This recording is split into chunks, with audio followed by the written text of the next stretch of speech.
ubusabane bwiza bukomoka uburyo nsubiza ku rukundo nakunzwe n'Imana. Muranyumva nshuti z'Imana, Imana sitwe twayikunze mbere, niyo yadukunze mbere, ariko idusaba iki? Dutegerezaho iki? Ko Rutanse wakunzwe agarurira Imana urukundo rwayo mu gikorwa cyitwa kumvira.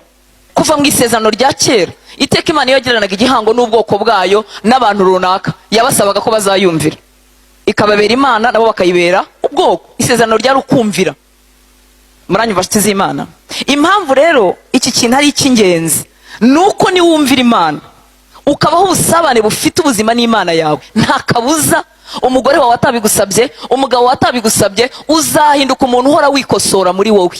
Uzumva utamukunze bihagije, wifuze kumukunda bihagije, ntuzamuca inyuma. Kubera iki? Kuko wumvira Imana. Ataruko abakobwa beza b'ikimero bavutse, ataruko abasore beza bahari, oya, bazaba bahari, ariko kumvira Imana kuzakongerera igice kinini cyo kunezeza uwo mwashakanye. Nta mukosozi mwiza nka Mwuka Wera, nta muntu utunganya umuntu neza nka Mwuka Wera. Ubundi batubwira amahame, bakatubwira tactics, bakatubwira uko turyama n'uko duhindukira, byose bifata ubusa iyo bitabanjirijwe na Mwuka Wera. Ariko Mwuka Wera yigisha neza, akakumaramo ubugare n'ubushizi bw'isoni. Twacunguwe ikiguzi gikomeye, kubera iyo mpamvu dukoresha imibiri yacu ibyo guhesha Imana ikuzo. Fata icyemezo mu mutima wawe, nari mvuze ngo ni icyemezo cyo mu mutima, uvuga uti Mwuka Wera wangize ubuturo bwawe, nukuri sinzandavuza uyu mubiri wanjye, nzanye itangiriro rishya mu mutima wanjye. Mwuka Wera unshoboze, ni icyemezo mfashe mu mutima. Murimo murabifata ibyemezo?